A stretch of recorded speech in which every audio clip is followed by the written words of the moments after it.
What would you do if you could access a dungeon from another world and also play with your sensei as many times as you wanted? Our hero, whose name is revealed to be Seino, looks like he's dozing off in class, but is then approached by his friend Suzumoto, who is also known as Suzu. Seino is asked about how his trip to the burial mound was over the weekend, but he doesn't look too pleased about it. He says that there were too many tourists there, which was mainly why he couldn't investigate the area like he wanted to. Suzu can see traces of Seino's detective genes lurking inside him, so he comments on the same, saying he can relate. It looks like our hero isn't a fan of his parents either, as he completely dismisses Suzu's words and says that his mom and dad aren't the best in the world. Of course, no boy would ever talk about his parents this way unless he had a good reason for it. Suzu notes that Seino always talks about his parents like this, but then our hero tries to steer the conversation away and shifts the focus to Suzu. After all, he does not want this to turn into a session about his daddy and mommy issues. Instead, Seino asks his friend how his weekend was, and he says that he made the most of it by doing unspeakable things with his girlfriend. That obviously sounds like a dream weekend, and Seino is amazed by Suzu's skills. But at the same time, he has no intention of getting his own girlfriend. It's rather surprising because boys like Seino are always chasing after girls, hoping to get some action. Suzu asks him why he's being this way, and he simply replies by saying girls take up too much of your time. If our hero were to spend all his weekends on his babes, then he would never be able to go out on adventures. This is actually a fair point, and it paints a picture of Seino being almost like an alpha male. Suzu gets what he means, but also calls Seino a fool for not wanting to indulge in basic pleasures. This is also a correct counter because intrusive thoughts never rest. He even asks our hero if he's feeling the rage and passion of his youth, to which Seino replies that he does have an interest, but not of romance. He just wants to do lewd things with girls and be done with them, because that is what his body requires. Suzu makes the most of this chance and calls out Seino for being a shady boy. He even says it out loud for the whole class to hear, so Seino asks him to control his volume. Suzu feels that Seino wants to get lucky with all the cute and curvy girls of their class, and he will never be able to maintain his focus on just one lover. One of these girls happens to be the committee president Natsuno, who is indeed a total babe. However, Suzu also notes that girls don't like it when you call them cute as if it's a public service announcement. This leads both Seino and Suzu to go on and comment on Natsuno's petite figure and her horrible attitude towards boys. They would much rather have liked her to be nicer, but then they also know that Natsuno's friend Akitsu has those qualities. In such a case, it would make a lot more sense to go after Akitsu than Natsuno. It turns out that Akitsu is cute and friendly, and also happens to be very close to Natsuno, which makes their duo a nicely balanced team. Seino feels that Akitsu has what it takes for him to enjoy adult activities with her. On that note, Suzu mentions the stylish Fukushima, who has a keen sense of style. While our hero does find her to be pretty, he also says that she doesn't have any cute or innocent qualities. Also, she doesn't smile a lot, which has led to her getting the nickname of Snow Woman. Seino admits that it's a little rude to call a girl that name even if she doesn't have much charm, but then Suzu takes it a step further and says that her body isn't curvy at all. Seino tries to keep Suzu from giving in to his intrusive thoughts, but then the most popular girl in class makes her way inside. The boys can't control their emotions as their homeroom teacher enters the room and asks everyone to settle down. She is shown to be the cutest of them all, and she begins her class by addressing Natsuno. The boys can only think of doing unspeakable things to their teacher, but Seino also says that it would be better if his sensei wore something other than jersey clothes. After all, it would give her a lot more appeal and an added touch of grace. Now, before we move any further into the story, it's time for a flashback. Here, we see Seino, who is saying goodbye to his parents, both of whom are going on an adventure. Seeing them had inspired our hero to become just like his mom and dad, but from the looks of it, this was the last time he ever saw their faces.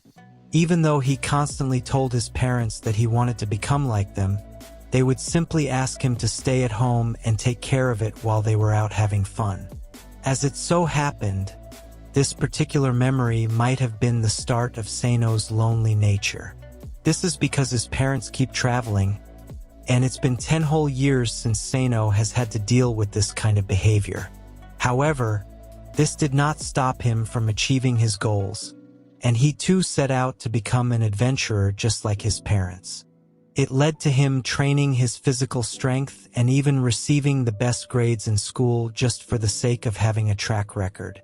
Of course, this was never going to be enough because the most important thing was to go on an adventure first. Now, we're back to the present where Seino is entering his house, but then he starts to feel odd. There's a sense of faintness in his head and he has no idea what's going on. Our hero spaces out to a complete moment of darkness, and when he opens his eyes again, he finds himself inside some kind of dungeon. He looks around, trying to make sense of the situation, and reasons to himself by saying he's just in the basement of his own house. He tries to check out the place, but this doesn't look like his place at all, which makes him doubt his surroundings. After a bit of looking around, Seino opens a secret door and is shocked to see a whole passage right in front of his eyes. He is clueless as to why he's here and doesn't understand what's going on. He is sure that his basement looks nothing like this, as it is only used for storage. As a matter of fact, he is trying to figure if he has been reincarnated in another world. His parents are abroad, so there's no way for him to contact them, and our hero is only left with the option of calling the cops or the fire department. However, Seino just feels that he's in a weird dream, so maybe all of this will end when he wakes up.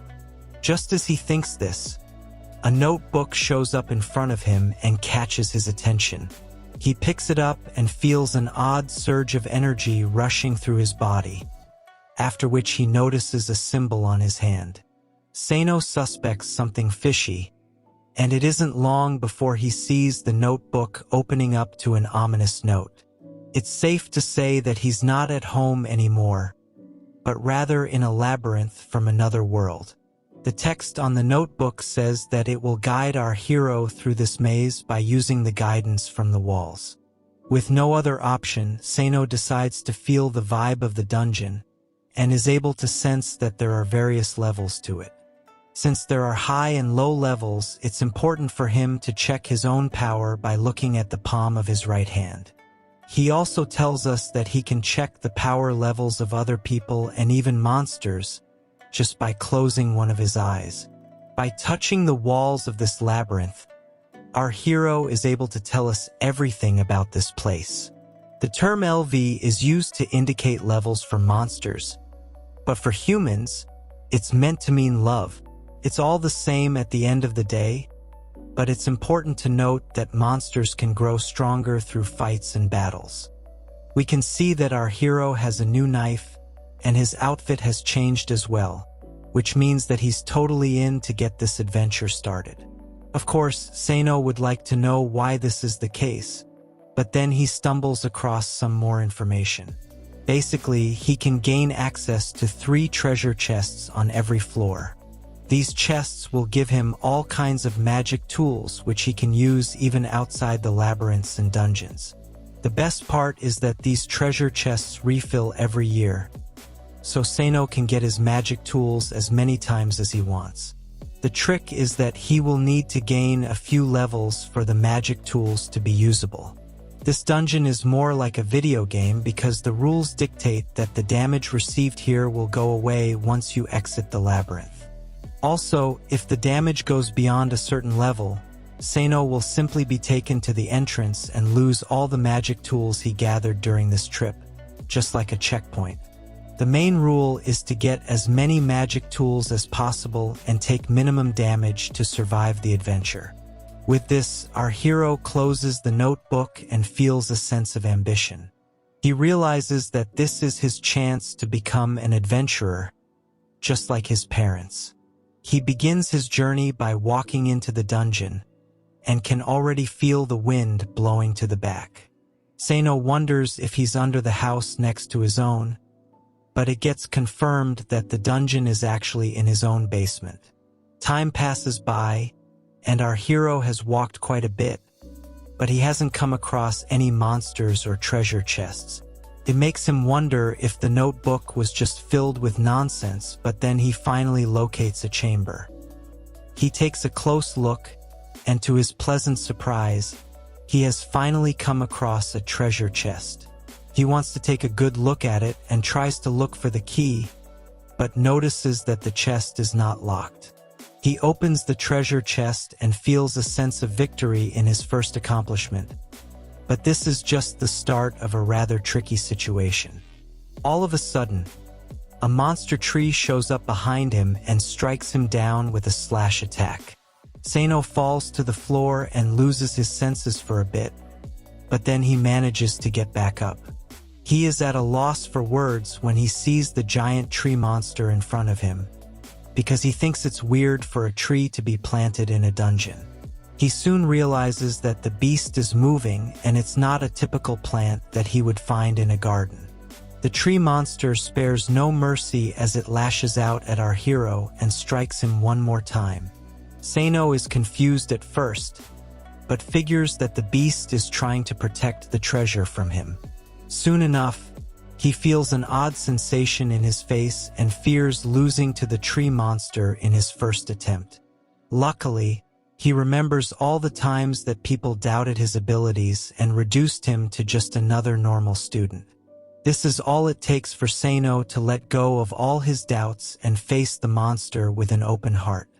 He takes out his knife and unleashes a flurry of attacks on the monster without any hesitation. It's a rather furious display of strength as Seino doesn't hold back in his total decimation of the tree monster. Our hero is able to land so many blows in so little time that the tree monster completely disintegrates after receiving the finisher move. It was a long battle that tired out Seino for a bit, but he has become the winner and can proudly lay claim to his treasure. He decides to take this treasure home with him because even if the labyrinth were to disappear tomorrow, he can at least enjoy what he has earned right now. Our hero checks out the treasure chest and finds a candle inside, much to his surprise. He then reads a note that has come with the candle which says that it's a night-calling tool which can help him with girls. Basically, upon lighting this candle, girls will lose control of their passion and act on their intrusive thoughts. This is good news for Seino, but the note also says that he can only use this candle when inside a room, and on top of that, he can only use it once. That's good enough for our hero, and then we see him in school the next day, which means that he's still in this world. Suzu can see that his buddy is smiling non-stop, so he asks him what's the matter. Suzu wonders if something good has happened with Seino, but our hero realizes that he's giving too much away in his actions. Also, he needs to check out the dungeon again because there are way too many questions that he needs answers to. In order to do this properly, he will need to level up, and for that, he will need to use the wingman candle. The only problem here is that he will need to choose a partner with whom he can do what he has never done before. He has a nice variety of girls to choose from, but each of them is cute and pretty in their own way, so it's hard for Seino to make an easy pick. After class, our hero decides that it would be best to go for someone with experience, so he asks one of his classmates where his sensei is. Her name is revealed to be Harumaki or Haru, and we see her in office looking pretty as ever. She is shocked to see Seino here, because he's not the type to come for advice after classes are done. He tells his sensei that he wants her advice on something, and it looks like our hero is finally going to go where no man has gone before. However, we end on a bit of a bummer because he says that his parents have not paid his fees for the next year. Of course, this is also a valid issue, but it feels odd to see Seino not giving in to his intrusive thoughts. Haru is confused upon hearing this, because Seino's parents should not have any issues when it comes to money. The problem, though, is that they have spent so much money on useless water diving equipment that there's not enough left to spend on tuition. Seino begs her to talk to his parents so that they don't end up wasting their cash on things like this. Haru wants to help her student, so she offers to come home and talk to his mom and dad. She even takes the consent of her vice principal for an early day off, and that's when we learn that Seino is a very sly playboy. Haru and Seino reach his house, but his parents are obviously not there, so it confuses the sensei. She asks Seino where his mom and dad are, so he thinks of a quick excuse and says that they haven't come back from their adventure yet. He convinces Haru to wait for a bit, and she's fine with it because the conversation will anyway be a little awkward. Seino is glad to see how well his plan is working, so he asks Haru to have a seat while he goes to get sweets that taste like tea. As he walks up the stairs, our hero decides to use his magic candle to the test and see if it's actually worth the risk. He comes back with the sweets and the candle, which catches Haru's eyes. She asks about it, so Seino says that it's an aroma candle that his mom got back as a collector's item. He smooth talks his way around the candle and goes on to light it with Haru's permission.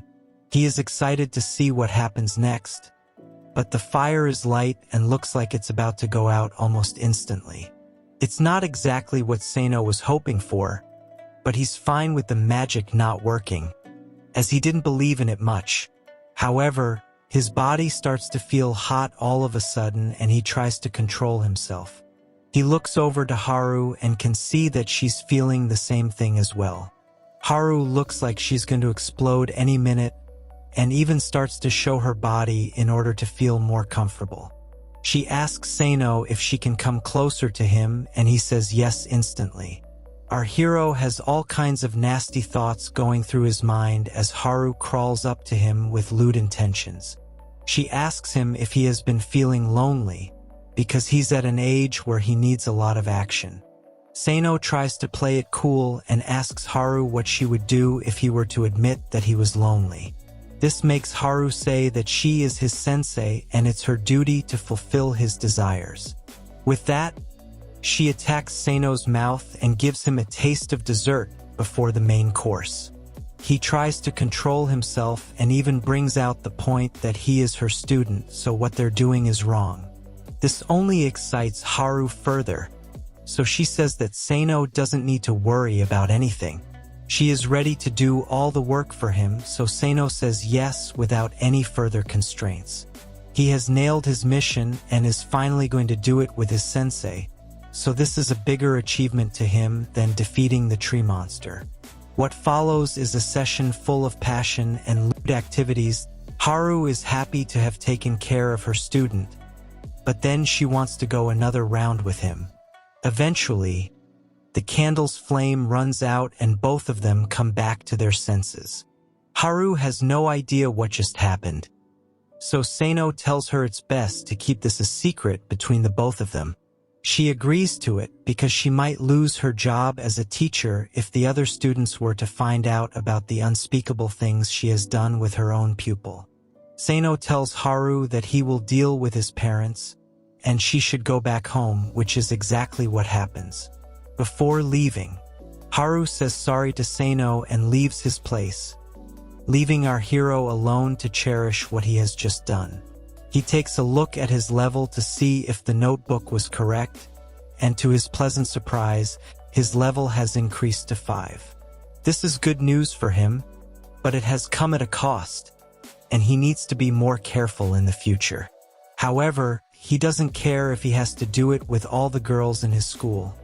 because it is his new mission to complete the dungeon and become a true adventurer. With that, he goes back to the labyrinth and begins his next task. As he enters the dungeon, Seino thinks back to the nasty things he had done with his sensei. If those lewd acts were good enough to take him to level 5, then he needs to test out how much progress he has made. He had taken a right turn the other day, so now he decides to go left. Since he has 2 other treasure chests to take, Seino learns that the monsters on this floor range from level 1 to level 5, so he needs to be alert if he wants to get all the treasure chests. In order to get the job done properly, he needs to map out this floor because GPS and radio methods don't work here. Luckily for him, the labyrinth is quite easy to walk through, and there are torches on the walls at every interval, so it's not a complex task.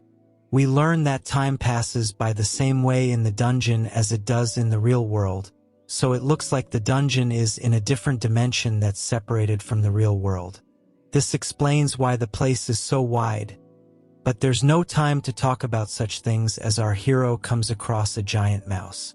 He wonders if it's friendly at first, but quickly realizes that in this dungeon, beasts like this one are all monsters. Seino gets ready to take it on, but first he checks out the level of the monster mouse. It appears to be only of level 1, so the fight should be an easy one. However, the mouse has some tricks of its own. It rolls into a ball and spins at a rapid speed to try and attack Seino, but he manages to take it down after blocking the attack and landing a sharp blow. He manages to do it in just 1 strike, which means that his loving session with Haru did have its benefits. Seino continues to look around the place and is shocked to see how vast the floor is. If the first floor is so big, then he can only imagine what the others are going to be like. However, he stops thinking about these things when he notices a small room. He walks into the room and notices another treasure chest inside it. Seino looks around to confirm if there are any monsters over here, but he can't find even one. He proceeds to open the chest, but notices that there's a plant wrapped around it. At first, it looks like a pretty blue rose, but when Seino comes closer towards it, he is attacked by the flower, which turns out to be a deadly monster. What's worse is that it's a level 5 monster, which means our hero has his work cut out for him. Of course, he knows that opening treasure chests will not be an easy walk in the park, so he charges at the rose monster with his knife. An intense battle follows, as Seino slashes at the beast with all his skills, but the rose monster uses its thorns to slow him down. Our hero takes note of this, so he tries to find a way to get past this issue. He notices that the rose monster likes to stick to his jacket, so he comes up with a plan and takes it off. He then places the jacket on top of the beast, which puts it in a difficult spot as it's unable to move now. Seino uses this advantage and stabs the monster as many times as he can. He has to put in some effort, but is eventually able to come out on top. Of course, his jacket gets damaged in the process, but he knows that it will recover when he gets out of the dungeon. With the danger finally evaded, Seino decides to open the treasure chest, and he finds a folding umbrella inside it. This is a rather odd treasure, so he picks up the note and learns that it's called a fate-experiencing umbrella. Basically, if a girl were to come under this umbrella with Seino, then she will fall in love with him. The longer she stays under the umbrella, the stronger she will feel for him. The good thing about this is that Seino can use the umbrella as many times as he wants, but then again, he can't directly raise his level with it. After all, love may not lead to unspeakable acts. Anyway, our hero decides to carry on, even though he has experienced some damage because of the rose monster. He walks around for a bit and comes across another tree monster, just like the one from the previous day. It looks angry, so our hero thinks about taking it on, but then he sees that it's a level 5 beast, so he decides not to take the risk right now. After all, he also has the love umbrella, so he could lose it if he takes too much damage from the tree. With that, Seino goes back home and resumes with his normal life at school. Suzu sees him and notices something different about the way he is looking and even walking. It makes him wonder if Seino has changed. And the one thing that comes to his mind is that his friend has now found a girlfriend. However, Seino says that isn't the case, which confuses Suzu, because Seino definitely looks like he's become a man now. Our hero's behavior seems a bit shady to Suzu, and he also asks him where his umbrella is, because the forecast says that it's going to rain today. This news seems to bother the girls, especially Natsuno, who had overslept the previous night. Suzu hears Akitsu chatting with Natsuno and teases them about not being prepared for the rain. Natsuno doesn't like the sound of his tone, so she tells him not to bother her and her friend. Seino takes this chance to be polite to the girls, so he greets them with a good morning. The girls also greet him nicely, so Suzu asks for a cute greeting as well. However, he didn't say it the same way as Seino, so Natsuno tells him that he's been a naughty boy. Even Seino joins in on the fun, and it makes Suzu question his own friend. It's time for class, and Haru steps in, but she makes sure to act as calm as she can, even though her lover boy is right in front of her eyes. Seino notices this and is glad that Haru is able to behave with so much control, almost as if they never did all the nasty things that happened the previous day. It does look like Haru is blushing a bit upon seeing Seino, so she quickly asks Natsuno to carry out the morning salute routine. She follows her sensei's orders and instructs the class to follow her lead. This gives Haru a chance to calm herself down. Somehow, Haru manages to collect herself, and then she talks about returning the midterm sheets. Seino sees this and feels proud that he was able to have such a strong effect on his own teacher. Soon enough, it starts to rain and our hero begins with his plan. Natsuno doesn't like the look of the rain, but Seino has already set his eyes on her. She gets called out by Haru to meet her after class, so Seino decides to wait for her under the excuse that he forgot his umbrella. Natsuno comes back to class and is surprised to see our hero still here. He tells her that he had forgotten his umbrella, so he's waiting for the rain to stop. However, Natsuno simply tells him goodbye and walks away. Our hero is shocked to hear this because Natsuno has also forgotten her umbrella. He chases after her to see what's up and finds her with Akitsu, who has been waiting for her. It turns out that both the girls are neighbors, which is why it's easier for them to go back home with each other. He admits defeat and is ready to go back home alone, but then he gets caught by the girls. Natsuno can see his love umbrella and is a bit confused, but then he explains to her that he had forgotten that he'd put it in his bag. This makes Akitsu blush, and then she tells Natsuno that she has a rare chance now that no one is looking. Natsuno is a little shy, but Atsuki asks her to go with Seino under his umbrella. Our hero hears this and is surprised that he has found an unlikely ally in Atsuki. Of course, Natsuno is not ready to do this by herself, so Atsuki pushes her towards Seino and says that they can switch after they reach the grocery store. With that, Atsuki pushes ahead, so even Seino and Natsuno decide to walk with her. Our hero finally has the chance to see how effective his love umbrella is, and he opens it for his latest target. Suddenly, Natsuno has a strange feeling in her heart, so Seino asks her if all is well. She brushes it off for now, but admits that she had an odd throbbing in her heart. This gives Seino a lot of hope, and he wishes for his umbrella to do its thing soon. However, Akitsu turns back and mentions that her umbrella is bigger than Seino's, so it would make sense for them to switch for now. This is bad news for Seino, so he tries to convince Akitsu that he's fine like this. Of course, Akitsu is just saying this because she feels that the couple will get wet in the rain. Puts our hero in a spot and he has no idea what to say next. He won't be able to do anything with Natsuno if they switch umbrellas, and it looks like his game is finally over. However, Natsuno turns the tables for him by telling Akitsu that her umbrella has flower patterns on it. No man in his right mind would want to hold such an umbrella, so it makes sense for Sano not to do the switch.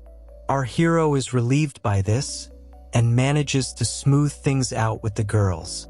He is glad that his plan is very much still alive, but also wonders why Akitsu is being so playful. He doesn't care about that for now because he wants to get with Natsuno at the moment and can soon get Akitsu under his love umbrella as well. It's almost as if he has the luck of a god, so he makes the most of it and walks with Natsuno. As expected, the couple is a little awkward, so Akitsu points it out and says that they need to be more lovey-dovey with each other. Sano is shocked to hear such words coming out of her mouth, but Natsuno tells him that Akitsu likes to speak that way, especially when she's excited.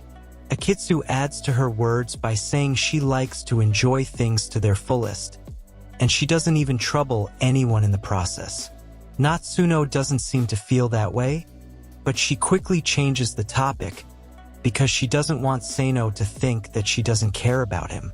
She goes on to say that she's never been with a man under an umbrella, and it makes Sano confident that his love tool is doing the trick. Natsuno is not behaving like her usual self at all, and she tries to act cute with Sano by saying he's probably being forced to do this with her. He plays it smart and says that he was actually hoping for this chance because he wanted to talk to her for a while. Natsuno tries to play it off as a friendly thing, but our hero knows that he can score if he ticks all the right areas. He decides to bring out the big guns and asks Natsuno if she's going out with anyone. She blushes and says no, but also asks Sano why he asked her this question. Our hero tells her that it's strange for a girl like her not to have a lover because she's very cute. This sets Natsuno off in a frenzy, and she says that she's not as cute as he thinks she is. Of course, this is a strong sign that she's fallen in love with him, and it's a bonus point for Sano. Akitsu is also there watching it all unfold, and she's glad that something interesting has come out of all this tension. Natsuno can't stop blushing, but then the trio reaches the grocery store, so it's time to switch. Akitsu is ready to team up with Sano now, and Natsuno has to deal with being alone. Our hero is glad that he gets to use his love umbrella on two cute girls, and soon enough, even Akitsu falls for him. As a matter of fact, she becomes so affected that she holds Sano's arm and says that she's his girlfriend now. Our hero acts shy and tells Akitsu that she's being a bit too dramatic, but secretly. But then Akitsu asks him how he was able to make Natsuno fall in love with him so soon. She wonders if he is a god who can girls fall for him instantly. But then she mentions that he might be hiding a deep dark secret within his umbrella. The shady look on Akitsu's face sure feels like she herself is hiding something that our hero doesn't know about. Sano is a bit surprised to hear her say this, and Akitsu even mentions that it could be the reason why he didn't want to switch umbrellas with her. Our hero wonders if Akitsu knows about the effects of his love umbrella, but then he uses his brains and realizes that she would have stepped away from the magical tool even if it meant getting wet in the rain. This could only mean that Akitsu has a hunch and is acting on it. She goes a step further and tells Sano that she'll let him touch her body if he tells her the secret behind the umbrella. Our hero just gives her a neutral look, and then she snaps out of it because this was a rather bold thing to say. This gives Sano some proof that Akitsu only had some suspicion about the umbrella and didn't know the truth. Now that the love effects are taking over her body, she won't be able to make calm and composed decisions moving forward. He decides to deflect the topic for some time so that the umbrella can completely take over Akitsu. Natsuno just watches the couple from behind as Seino tells Akitsu that his umbrella is quite normal. Akitsu cutely asks him if she can hold the umbrella, and this puts Seino in a tricky spot. However, Natsuno won't allow this to happen because she has laundry at home and needs to get back as soon as possible. Of course, it could also be that she's jealous of Akitsu, who just doesn't want to let go of Seino.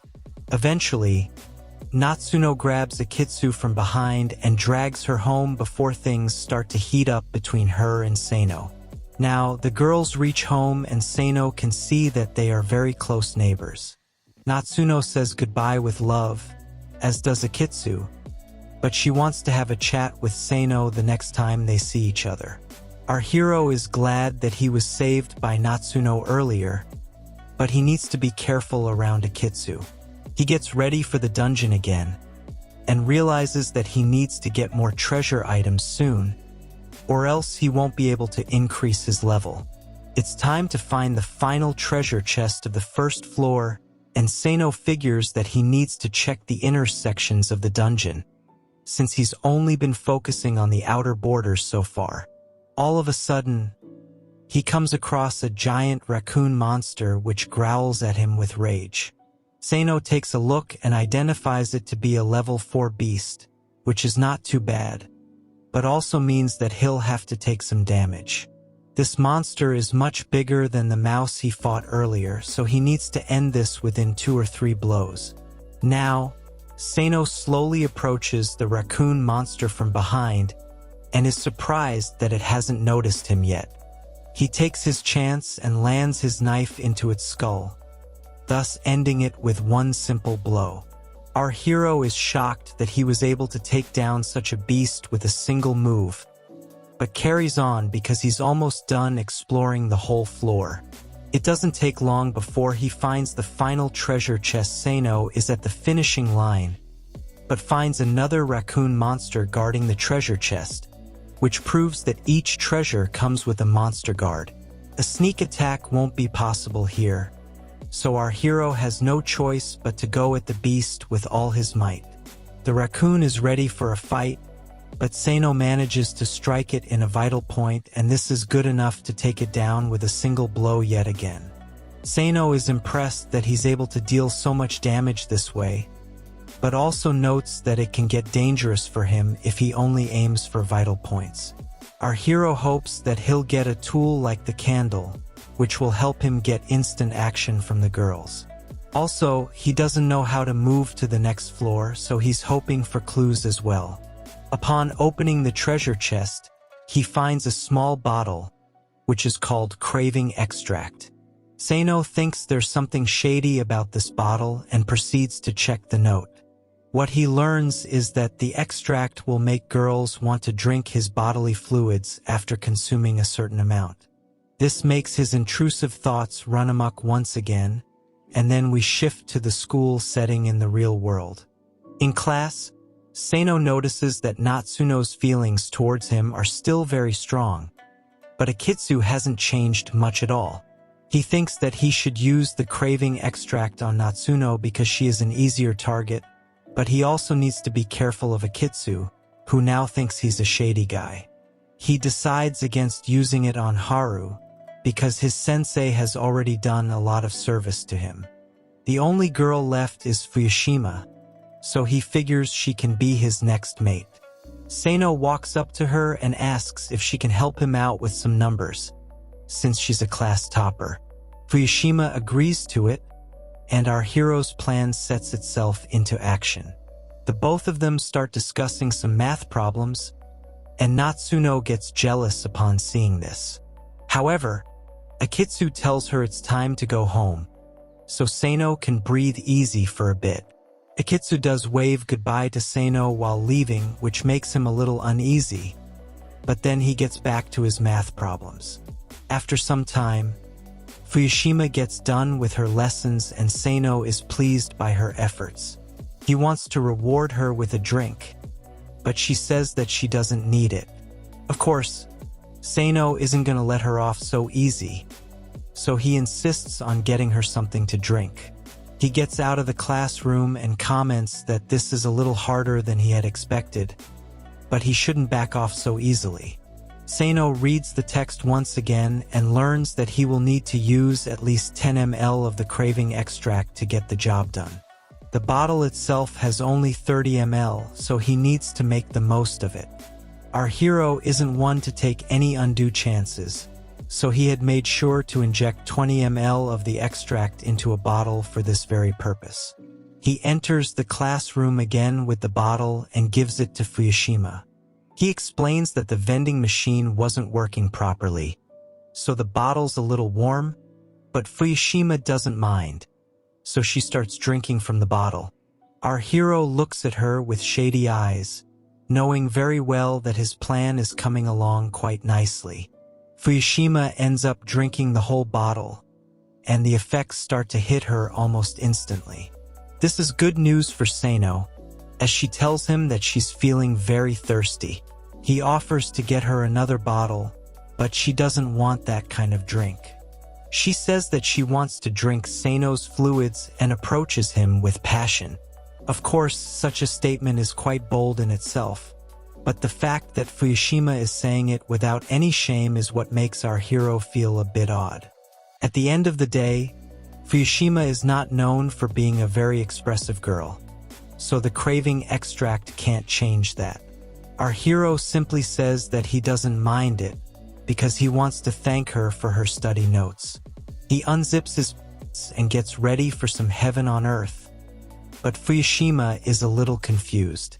She doesn't know how to get the fluids out of his body, so he explains the process and the motion to her. Fukushima does as she's told, and our hero's plan succeeds once again. It doesn't take long for her to get what she's thirsting after, and Seino is pleased with the results. But this was just one load. Since she has had enough extract to crave for 2, she requests one more session. Seino thinks it will be difficult for him to generate his fluids so quickly, so he instructs Fukushima to and use her for better results. Our hero wants to check how effective the craving extract is, so he suggests doing the same thing that he done with Haru. However, Fukushima is not too keen on this, so the extract only works with the mouth and the hands.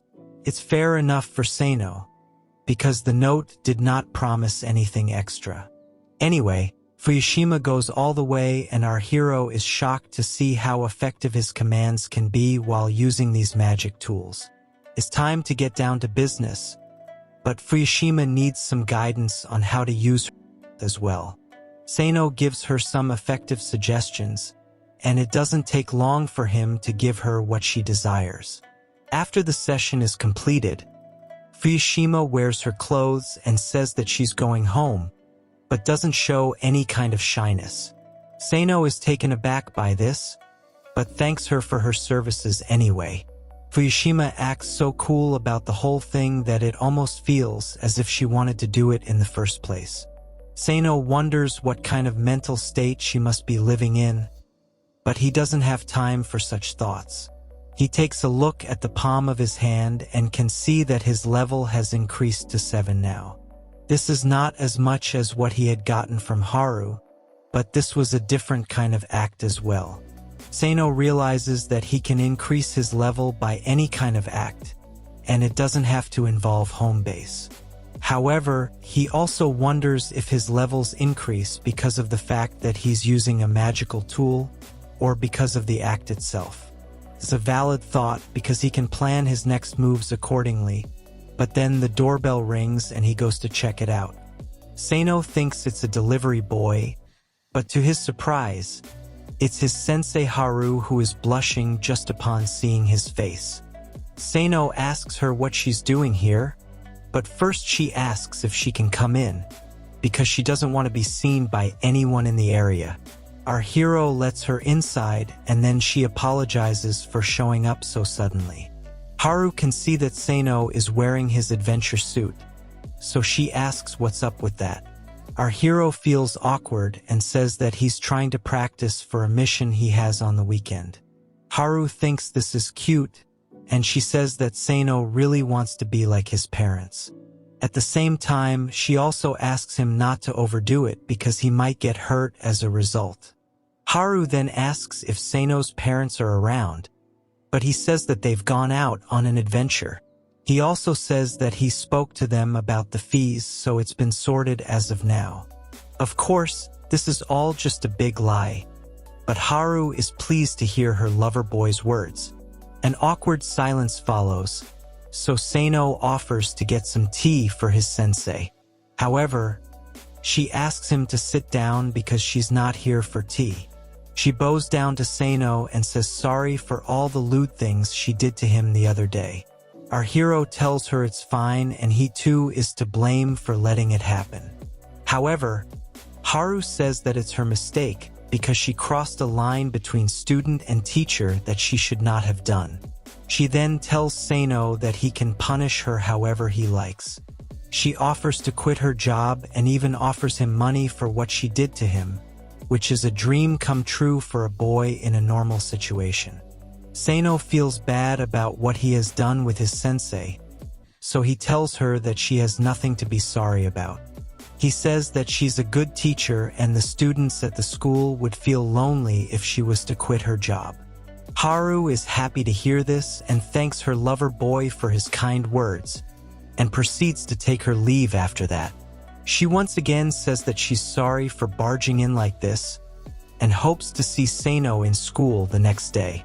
This makes our hero feel terrible about what he's done with Haru, and he decides not to do shady things with her by using the magic tools. As he reflects on his past actions, he notices that he didn't hear anything after Haru left the room. As a matter of fact, her shows are still here as well, which can only mean one thing. Seino panics and looks for his sensei, but it's too late as he finds her right outside the entrance to the dungeon. She is shocked to see this and demands to know what it's doing in Seino's basement.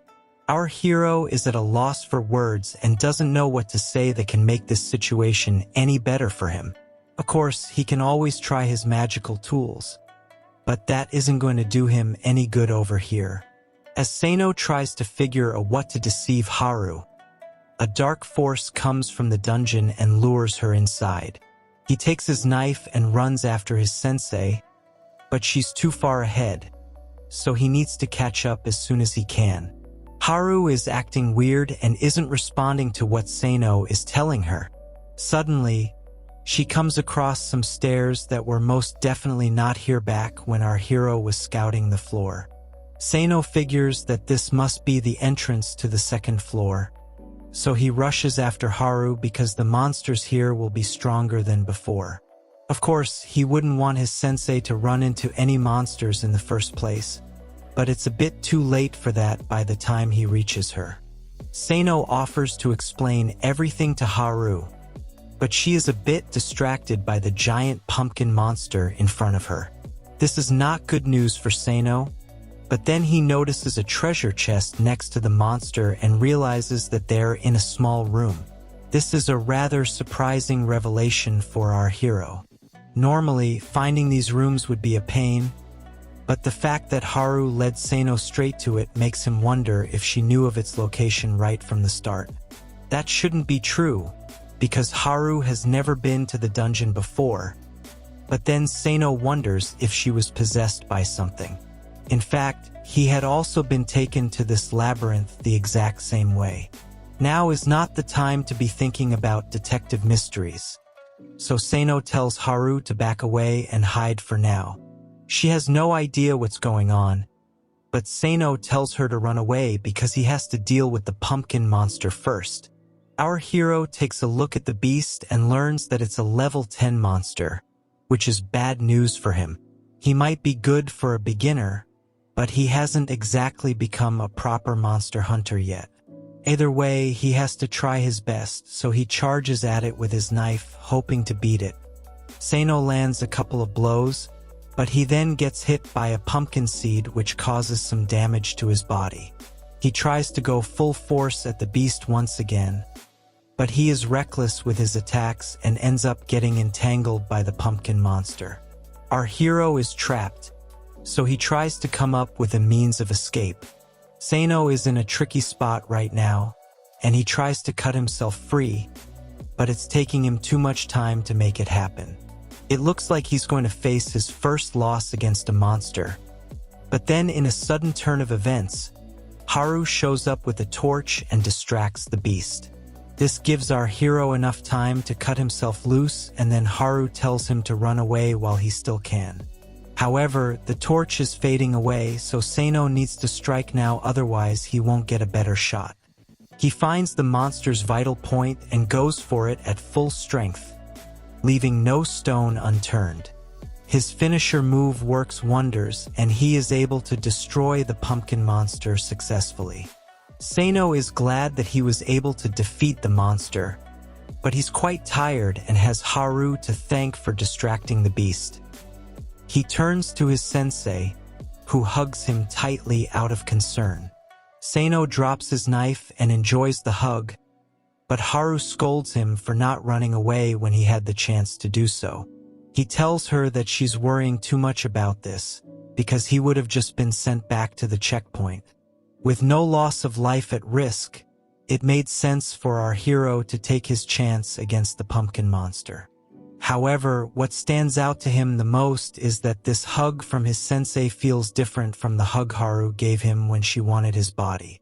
It feels so nostalgic to our hero, because nobody has ever cared for him like this in a long time.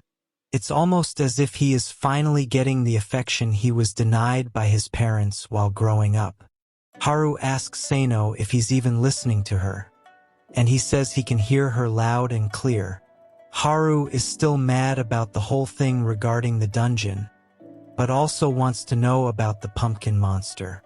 Seino knows that he can't lie to her anymore now that the whole dungeon has been exposed to his sensei. He decides to tell her everything once they've calmed down and exited the dungeon.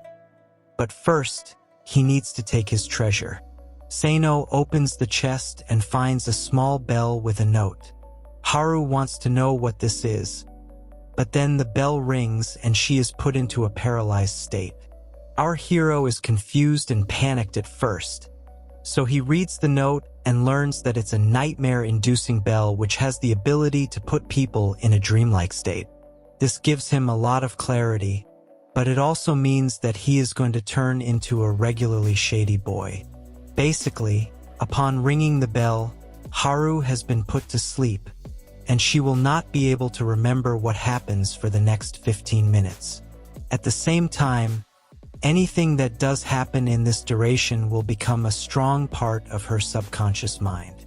Essentially, this bell will be able to allow Seino to brainwash his own sensei into becoming his personal slave girl. This is great news for Seino, because now he can manipulate his sensei into letting him use the dungeon without telling anyone about it. He also manages to convince her that he's in love with her and proceeds to do unspeakable things once again. After he is done with his mission, he dresses up Haru once again, and then they step out of the maze as if nothing happened between them just now. She is still a bit hazy over what happened during the paralyzed state, but Seino explains the dungeon's logic to her. He says that there's a lot that even he doesn't understand, but makes sure to hide the facts about the magic tools.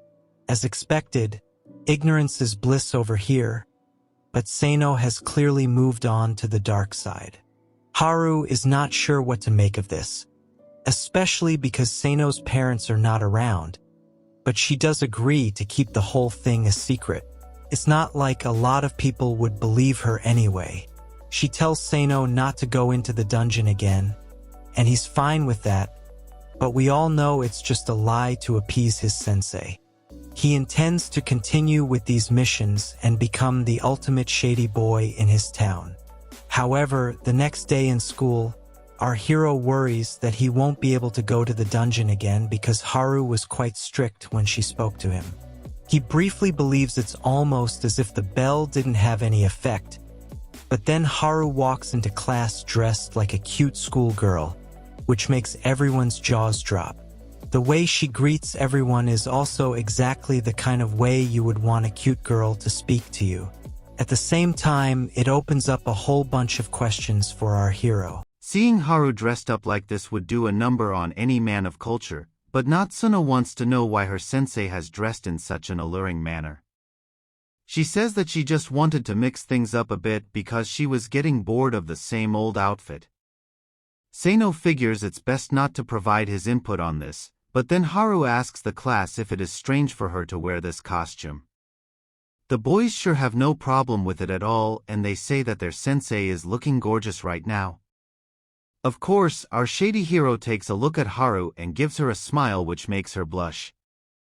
Haru ducks down out of embarrassment, and Seino feels maybe she'll forgive him for the dungeon if he compliments her looks.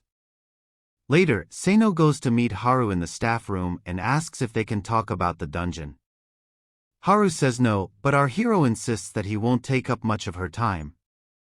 Haru is seen blushing again, and she writes down something for Seino to see.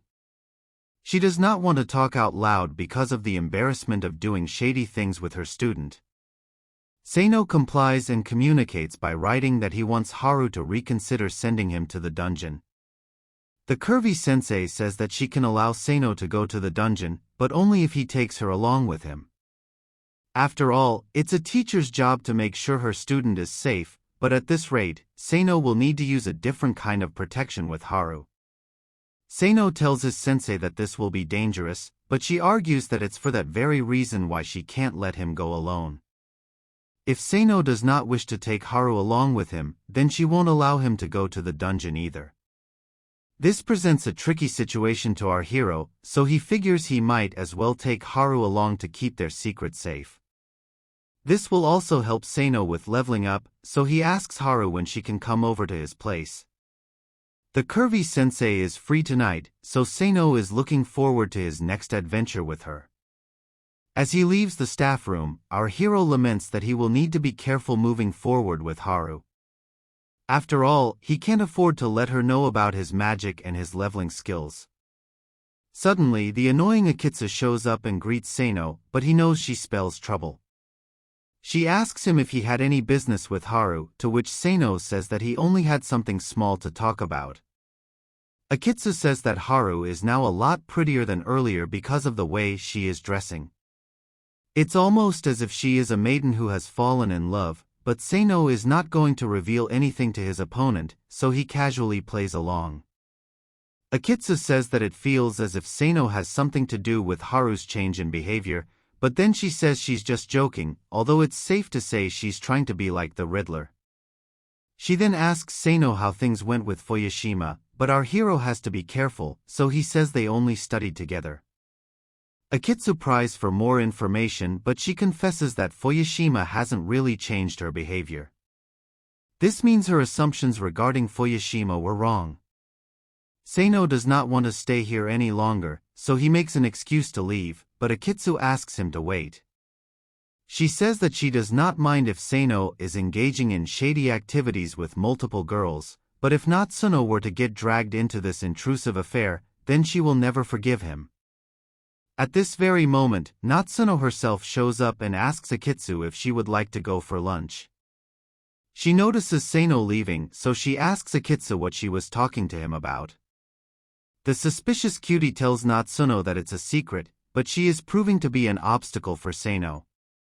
He has to do something about her before she rats him out, but then again, he does not really know enough about Akitsu to come up with a solution. Later, he goes to Natsuno, who is by the lockers, and asks her why she's alone. She says that Akitsu had to go home because she had some plans that didn't involve her bestie. Seino offers to walk Natsuno home, but this is mainly because he wants to use this opportunity to learn more about Akitsu. There's also the fact that he will be able to raise his level with Natsuno as well, so the couple heads out together. Seino decides to play a risky hand and he asks Natsuno if she would like to come over to his place. As expected, this makes her blush, but she agrees to come along because she does have some intrusive thoughts for our hero. The couple reaches home and then Natsuno has a seat. She can't believe that she is at Seino's house, and then she asks him where his parents are. He says that they've gone on an adventure, so he's actually been living by himself for a while. Natsuno feels that they're the same because of this situation, but she doesn't elaborate when Seino asks her about it. Seino decides to go get some tea, but this is only an excuse for him to utilize what's left of the craving extract. Of course, if Natsuno's memories remain intact, then she will spill the beans to Akitsu, and our hero can't have that happening. He will have no other choice but to use the nightmare bell to make her forget everything while also increasing his level. Now, Seino comes back with the tea, but remembers that he has to ask Natsuno about Akitsu before he begins with his plan. He tells Natsuno that he has observed how close she is to Akitsu and also points out that they are neighbors. Natsuno agrees and says that they have been close right from kindergarten. This makes them as close as family, which explains why Akitsu is so protective of Natsuno. Seino now says that there's something weird about Akitsu, and he has sensed this for a while.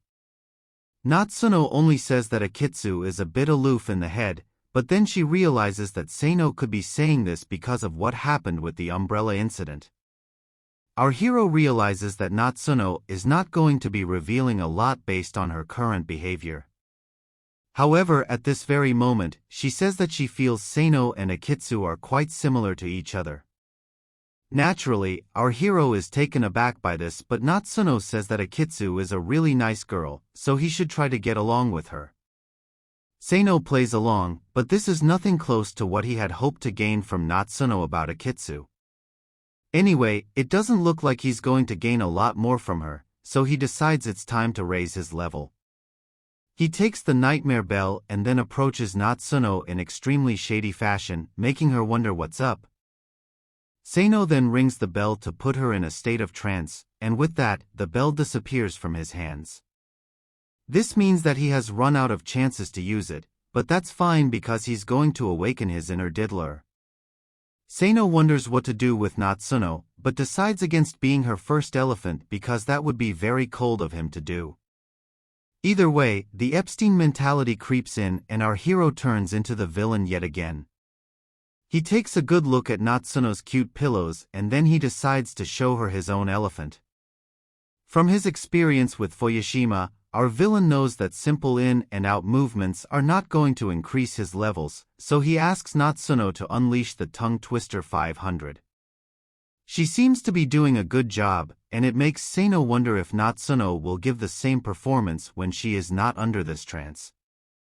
After a bit of twirling and sucking, Seino's elephant gets ready to release his water, and he comments that Natsuno is quite intense.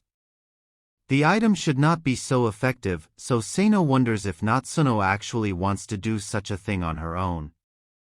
After some more time, Seino unleashes his elephant water and Natsuno is made to consume it all as if it's medicine. Later, she snaps out of the trance and wonders what happened to her. She can feel something in her mouth, so she quickly drinks some water, but she has no idea what other kind of water was inside her before. Seino tells her that it's 6 in the evening and this takes her by surprise.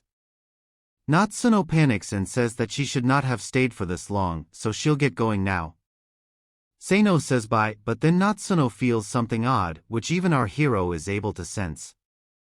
Natsuno says that she has just heard a voice calling out to her, and this makes Seino panic, because it's the exact same thing that happened with Haru.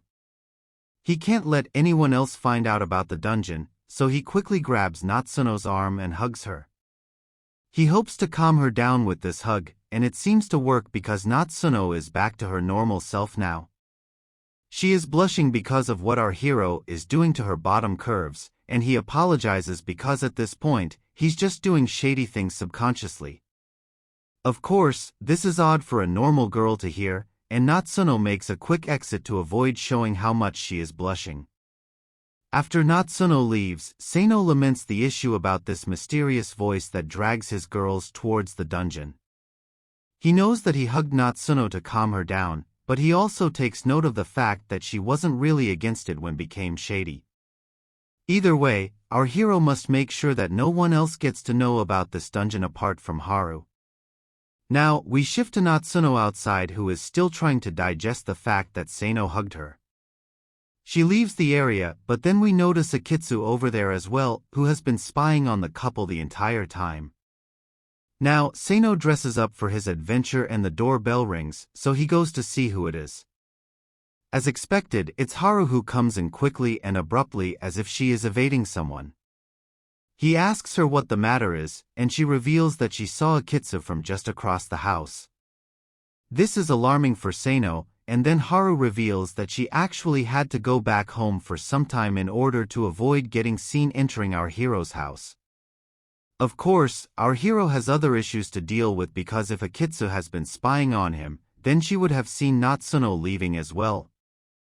Haru says that Akitsu looked as if she was waiting for something, so she asks Seino if he has any business with her. Our hero says that he has nothing to do with her, but he does consider her to be a bit suspicious. He then tells his curvy sensei that Akitsu does not know anything about the dungeon, but she is spying on him, so even Haru will need to be a bit careful moving forward. She gets it, but now there's something else that Seino wants to know about, and that's the bag she's carrying with her. Haru reveals that these are 6 shaka-long wooden poles which are used as bojutsu weapons. This doesn't make sense to our hero, so Haru has to explain that her father owns a dojo that teaches bojutsu, and he trained her to become a great fighter. Haru is ready to take on the monsters with her poles, and this leads Seino to wonder if she is strong.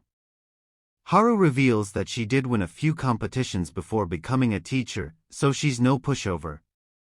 It was due to this that she was not able to experience and enjoy girly things while growing up, but then the curvy sensei realizes that she has been talking for too long. Seino doesn't mind it, but it's time to go into the dungeon now and increase his levels even further. How exactly are things going to shape up for our hero? He's been able to create his own harem, but what does this dungeon really have to do with him? Also, is Akitsu some kind of villain who is connected to the dungeon in some way? Like, share, and subscribe if there's a little bit of Seino inside you too. Show this video enough love and I'll make a fresh part with a longer story. Okay then, I'll see you in the next one.